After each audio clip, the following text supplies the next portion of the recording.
Pace car is off. Andres Perez on the inside. Gus Dean on the outside. Green flag is in the air. We're racing at Michigan. Good push from behind by Zilich in the 28. Two Chevrolet drivers on the inside. Gus Dean has the 18 of Tanner Gray behind him, a couple of Toyotas. Boy, second points coming in here as we have a battle for the lead. Zilich going for the lead.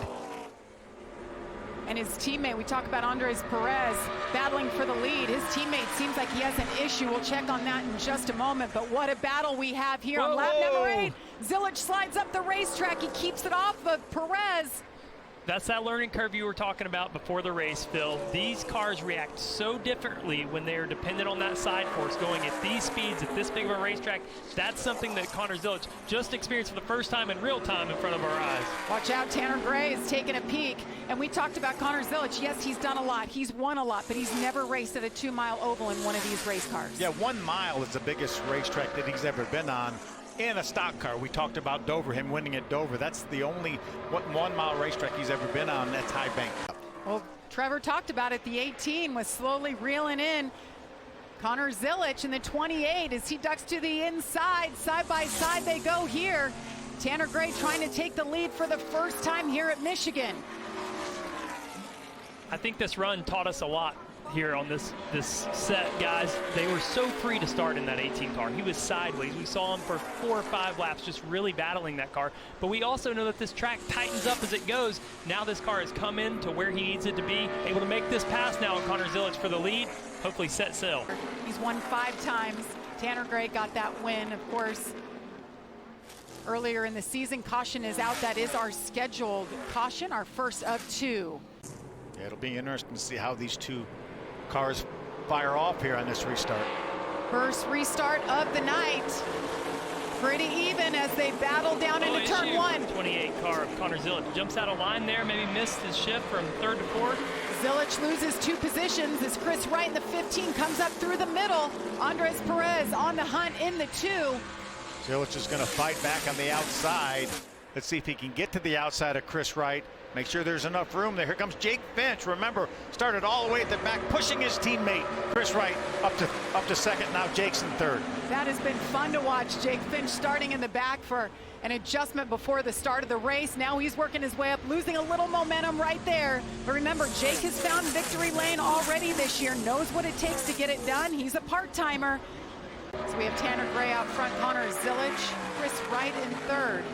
And the 20, Jake Finch we were talking about, and Andres Perez. As the caution comes out, that will be our second and final scheduled caution of this race. So we'll have 23 laps remaining here at the restart. Crucial restart. Tanner Gray trying to make it 2 of his career, starting alongside Connor Zilich. Zilich with a better restart.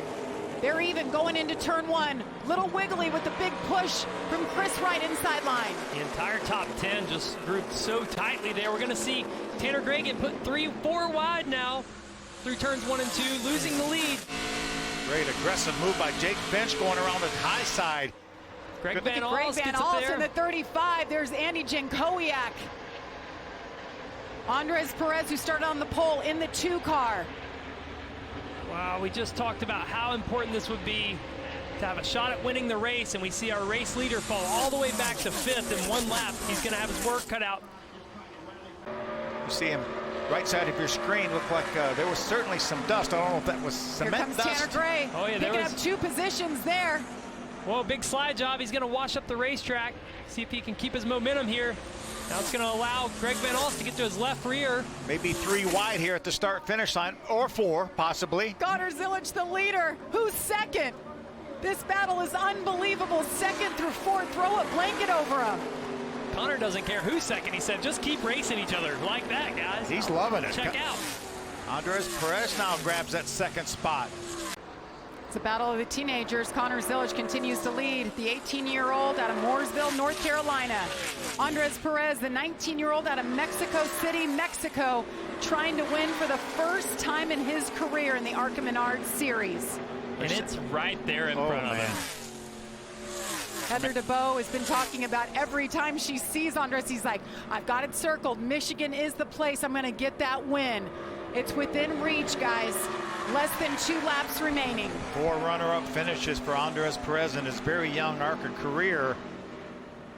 Hoping that's not number 5 here. You see him drive in deep, trying to get to the left rear of Zilich, and just not able to do it. I think that's the gap that Connor needed to seal the deal. Coming to the white flag here with the largest gap we've seen in the last 10, 15 laps. Just got to put 4 more short corners together here. And there's 2 of them down. Yeah, so impressive, though. We've talked about this young man, talked about him at the top of the show, what all he's been able to do. Such a bright future in this sport. Well, Dale Earnhardt Jr. believes in him, putting him in the 88 Xfinity car full-time next year. Already knows that's ahead of him. Meanwhile, he's here for wins. We talked about the perfect record this season already. 3 races, he's won 3 times. As he comes out of turn 4, checkered flag is in the air. Connor Zilich, a winner at Michigan. 4 starts, 4 wins. Unbelievable by this young driver. A lot of credit goes to that guy right there, too, Shane Huffman, the architect of this team. How about that last restart? Got him the lead over Tanner Gray. Was able to take advantage of that lead and never look back.